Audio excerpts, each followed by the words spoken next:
If you've ever truly sat down and tried to decode what women are attracted to, you've probably ended up frustrated, maybe even disillusioned. It's like chasing a moving target. One moment she says she wants a kind, emotionally available man who listens and cares.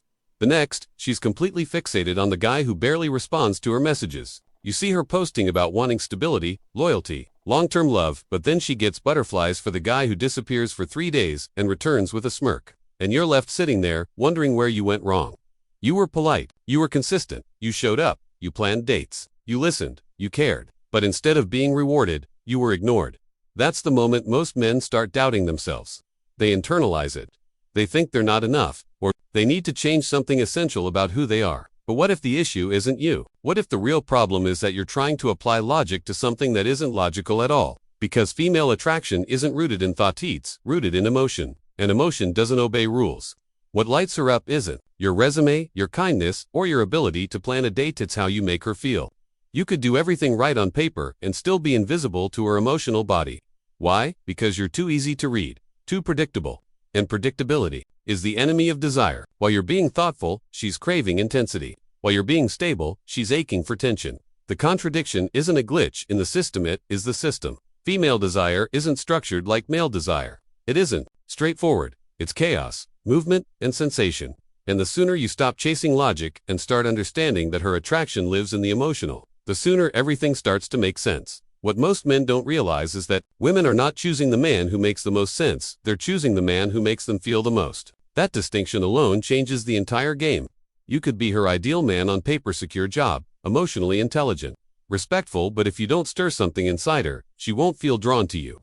That's because attraction isn't a checklist. It's not about facts. It's about energy, emotion, the internal experience you create when she's around you. The men who are most magnetic aren't necessarily the richest or the most handsome. They're the ones who understand emotional rhythm, the push and pull, the unpredictability. The man who creates tension, not with drama, but with calm mystery. The one who doesn't reveal himself too quickly, who doesn't chase, who doesn't explain every move. That man triggers something deep inside her. It's not about being cruel or playing games. It's about understanding that women feel first and analyze later. If she can feel your presence, your energy, your depth, she becomes intrigued. She starts wondering about you. And when a woman starts wondering, desire begins. You can't logic your way into her heart. You can't convince her to feel something. Emotion doesn't work like that. It either flows or it doesn't. The nice guy often gets overlooked, not because he lacks value, but because he lacks emotional gravity. He's too available, too eager, too easily figured out. And once she figures you out, the mystery fades. The tension disappears. And when the tension dies, so does the attraction. Women respond to contrast. They want a man who can be strong, yet soft, distant, yet available, calm, yet intense. That contrast creates the emotional spikes that keep her locked in. Not because it makes sense, but because it makes her feel alive. The biggest mistake good men make is giving too much too soon. They think that the more love, attention, and validation they offer up front, the more she appreciates them. But that's not how female attraction works. In fact, the more you validate her before she's emotionally invested, the less your presence impacts her. It sounds backward, but it's true. When your compliments come without effort on her part, they feel empty. When your affection isn't earned, it lacks depth. A woman doesn't want to be handed desire, she wants to feel like she earned it. Not because she wants to play games, but because earned attention feels real. It means she was seen beyond the surface. That's the kind of attention that sticks. Most men are afraid to be misunderstood. They over-explain, over-text, overcompensate, but in doing so, they dilute their energy. They strip away their mystery. And once the mystery is gone, so is the tension. Attraction feeds on tension. It needs space to breathe. That's why the man who says less often has more impact. He's not ignoring her, he's making her feel the weight of his silence. That stillness, that calm, that selective presence, it's powerful. Because it signals self-control. It signals that he's not moved by every mood, not shaken by every test. And women test, not because they want to break you, but because they want to feel your edges. They want to know where you end and where you stand. The man who holds his ground, who doesn't flinch, who doesn't pour out everything the moment he feels something, that man becomes a challenge, a presence. And in a world full of noise and instant gratification, that quiet strength cuts through everything. That's what draws her in deeper. Not what you give freely, but what she has to earn. Women don't test you because they're trying to play games. They test you to feel safe. They push, pull, provoke, and create emotional waves because they want to feel your stability. Can you hold your center? Can you stay grounded when she's unpredictable?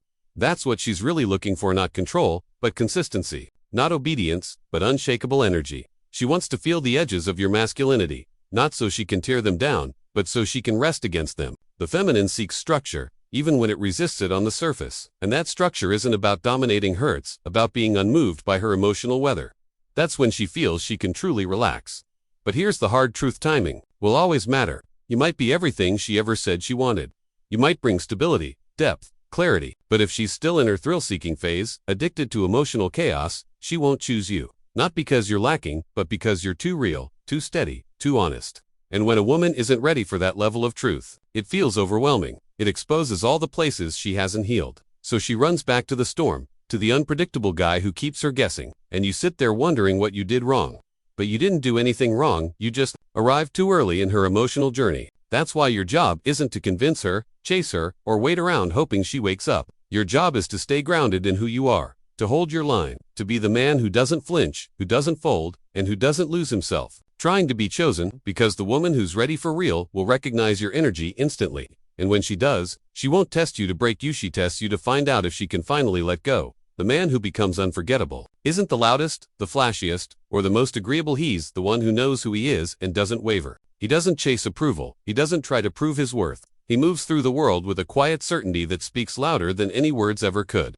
That calm intensity, that grounded presence, it pulls women in without effort. Because in a world full of noise, he becomes the silence that makes her feel something real. He's not playing hard to get, he actually is hard to get. Not because he's cold or indifferent, but because his energy is sacred. His time is valuable. His attention must be earned. And the moment a woman realizes she can't simply walk in and take it, her attraction deepens. Not out of manipulation, but out of respect. Women value what they have to work for, and when a man doesn't need them to feel whole, but invites them into his already full life, it creates a magnetic polarity. She leans in, she softens. She starts to chase not because he made her, but because his presence awakens something she didn't even know she craved. She can't quite explain it, but she feels it. In his stillness, in his eyes, in his refusal to bend for temporary approval. That kind of man doesn't explain himself to be understood. He lives in such alignment that she either rises to meet him or fades from his orbit.